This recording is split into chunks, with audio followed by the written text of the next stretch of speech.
ওই নায়িকার লগে কি হয়েছে গোপন ফাঁস করে দিছে। নেতা সোজা হয়ে যান, আপনার সব রহস্য টাকলা মুরাদের যেমন পাশ করে দিছে। কথা কন্যা ঠিক কিনা? আল্লাহর ইসলামের উপরে হাত দিয়েছে, যেখানে মাননীয় প্রধানমন্ত্রী বলেছেন ইসলাম আছে থাকবে। কথা কয় না।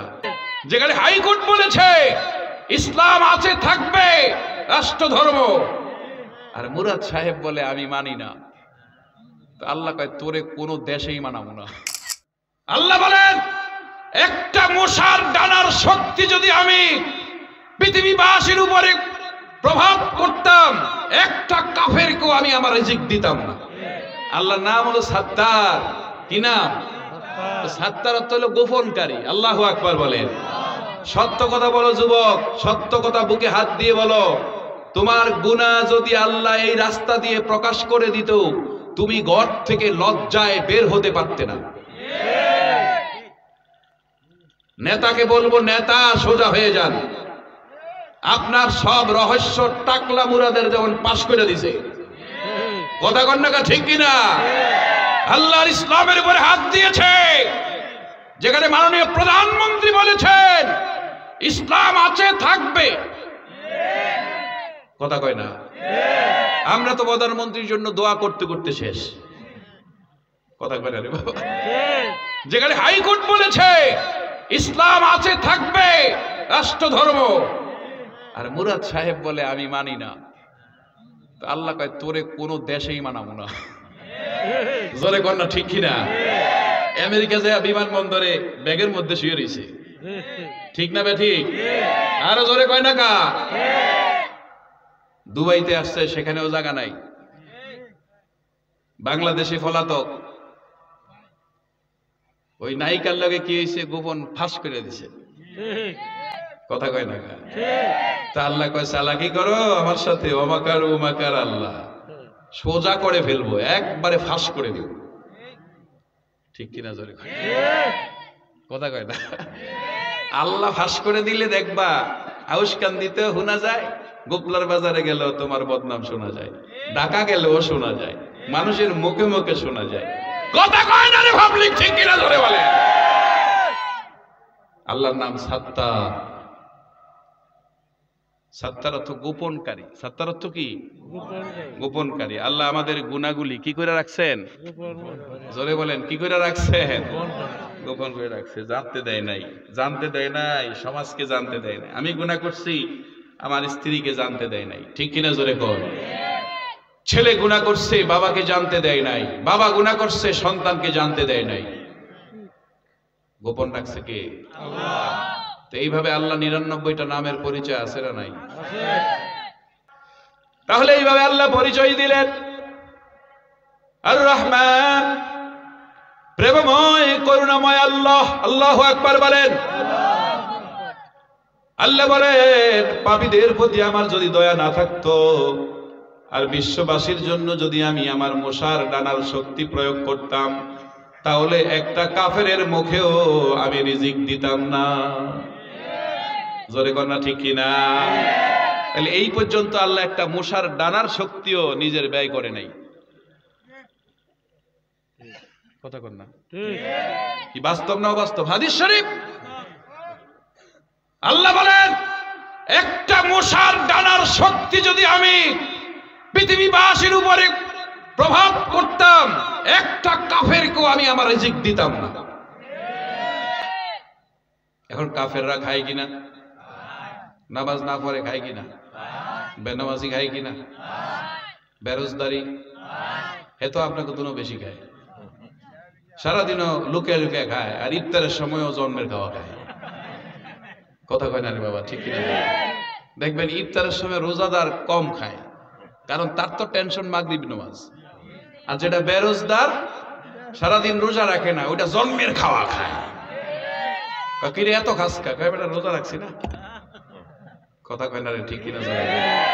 আরে বেটা রোজা রাখছো না না রাখছো, দেখার মালিক আছে না নাই?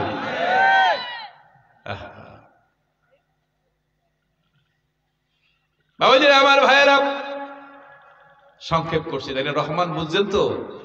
হাসরের ময়দানে বান্দার গুনাহগুলিকে গোপন রেখে দিয়ে যেই মাবুদ বান্দাকে ক্ষমা করে জান্নাতে দিবেন, ওই মাবুদের কিয়ামতের পরিচয়টা হলো রহমান। আল্লাহু আকবার বলেন।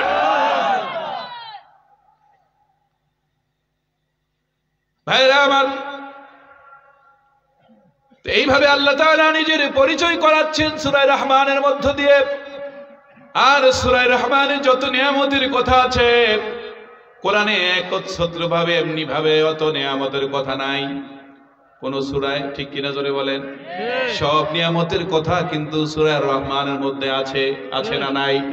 এইজন্য একবার নয় দুবার নয়, আল্লাহ এই সূরাটার ভিতরে ঘুরে ঘুরে ঘুরে ঘুরেই বলেছেন ফাবি আইয়ি আলা'i রাব্বিকুমা তুকাযযিবান।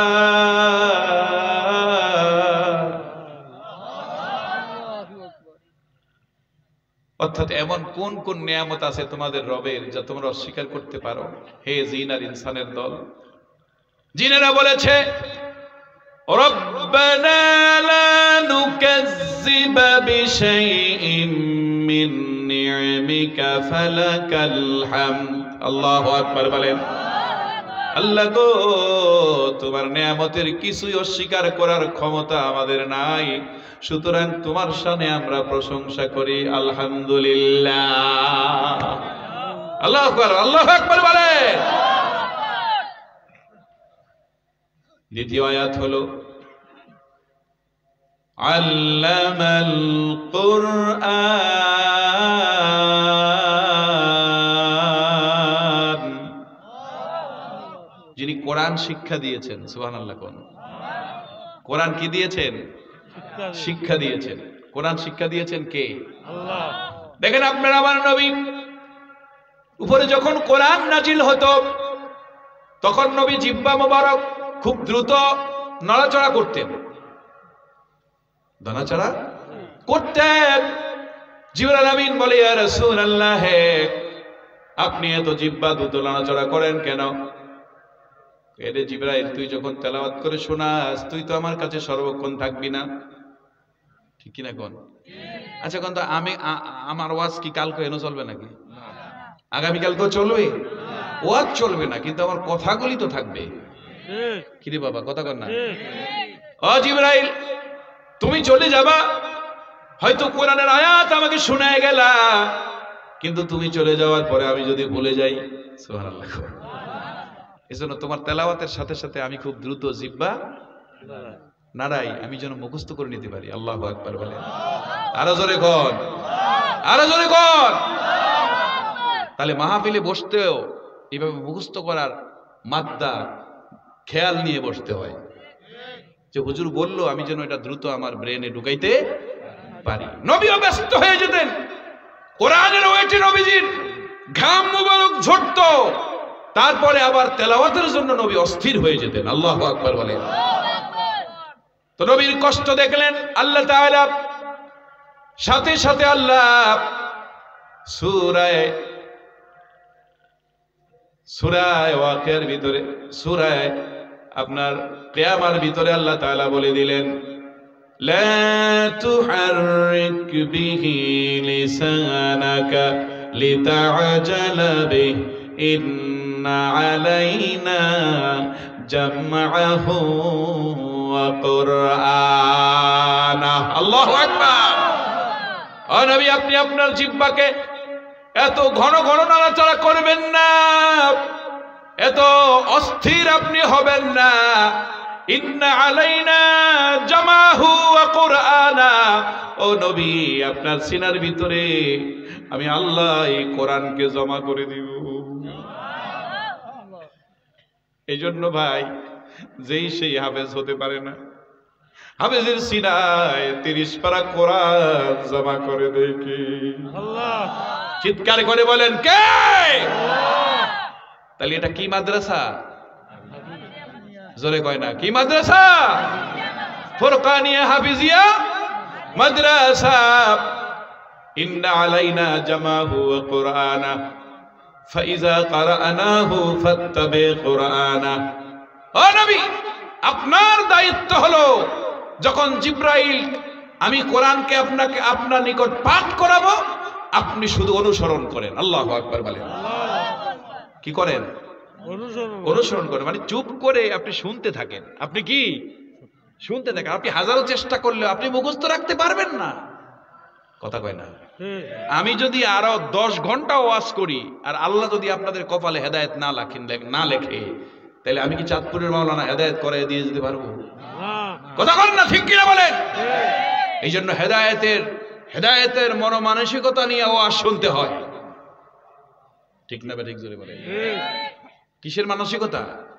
হেদায়েতের মানসিকতা। আল্লাহ, আমি হেদায়েত প্রাপ্ত হতে চাই, আল্লাহ কবুল করেন। জোরে বলেন আমিন। আল্লাহ জোরে বলেন আমিন। বাবা, সময় কম, তাই আমি ব্যাখ্যার দিকে যাচ্ছি না। আমি সরাসরি ছোট্ট একটা তাফসীর নিয়ে এসেছি।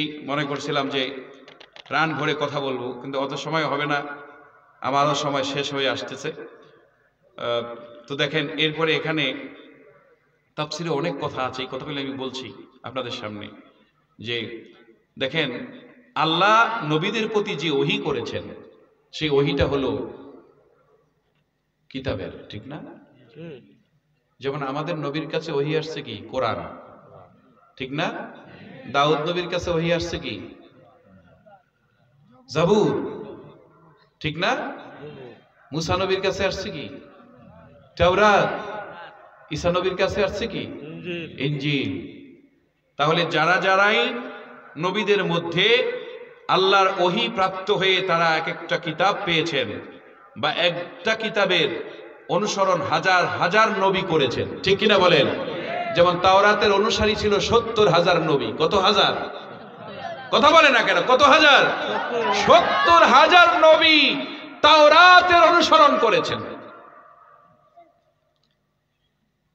কিন্তু কোরআন যখন আসলো, এই কোরআনের ক্ষেত্রে আল্লাহ রাব্বুল আলামিন এই কোরআনের নাজিল করার কারণে আশরাফুহু মানজিলাতুন ইনদা আউলিয়াইহি ওয়া আসফিয়াইহি ওয়া আকসারুহু যিকরান ওয়া হাসানু ফি আবওয়াবিদ দীনি আসারান ওয়া হুয়া সিনামুল কিতাবিস সামাওয়িয়াহ মুনাজ্জালাতুন আলা আফদালিল বারিয়াহ। আল্লাহু আকবার।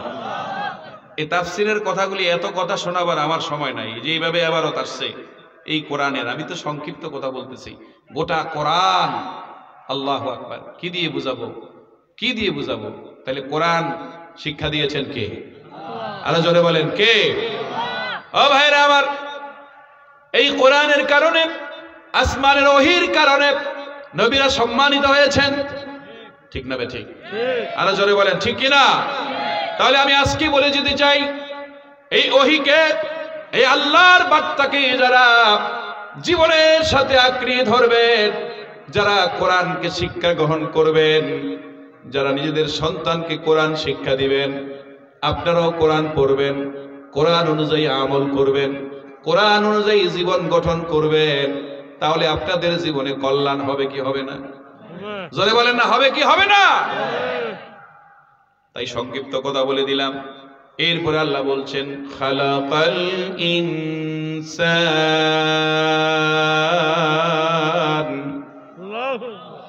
তিনি মানুষ সৃষ্টি করেছেন। সুবহানাল্লাহ। কোন? আমাদেরকে সৃষ্টি করেছেন কে? আরো জোরে বলতে হবে কে? এখন আপনার আমার যেদিন জন্ম হয়েছে, সেদিন কি আমার আপনার ডান কানে আজান হয় নাই? হয় নাই? আজান দেওয়া হয় নাই? বাম কানে একামত হয় নাই? তাহলে এখন পৃথিবীতে এসে আজানের কথা মনে নাই, একামতের কথা কি মনে নাই? এই জন্য মুমিন বান্দা যখন কবরে যাবে, যে আল্লাহর আইন মেনেছে, আল্লাহর বিধান মেনেছে, তারা যখন কবরে যাবে, তাদের রব সম্পর্কে প্রশ্ন করা হলে তারা হাসবে। সুবহানাল্লাহ। তারা কি হাসতে থাকবে, হাসতে থাকবে, বলবে হে আমাকে প্রশ্ন করতে আসছো রব সম্পর্কে? রব সম্পর্কে? খালাকাল ইনসান, যিনি ইনসান সৃষ্টি করেছেন। আল্লাহু আকবার বলেন। যিনি মানুষ সৃষ্টি করেছেন। এখন সৃষ্টির পরেই তো আপনি যখন মায়ের পেট থেকে, আমি মায়ের পেট থেকে ভূমিষ্ঠ হলাম, তখন আমার ডান কানে আজান, বাম কানে কি ইকামত দেওয়া হলো। এখন মুমিন বান্দা বলবে, আমাকে আল্লাহকে চিনাইতে আসছো? আমি তো আজান শুনেছি, আমি তো ইকামত শুনেছি, আমি তো দৈনিক 5 বার আল্লাহর দপ্তরে হাজিরা দিয়েছি। আল্লাহু আকবার বলেন। আমি রুকুতে বলেছি সুবহান রাব্বিয়াল আযীম, সুবহান রাব্বিয়াল আলা। সুতরাং রব সম্পর্কে আমাকে কি জিজ্ঞাসা তোমরা করতে চাও? এই ফেরেশতা মুনকার নাকির, আমার রব আল্লাহ। জোরে বল সুবহানাল্লাহ।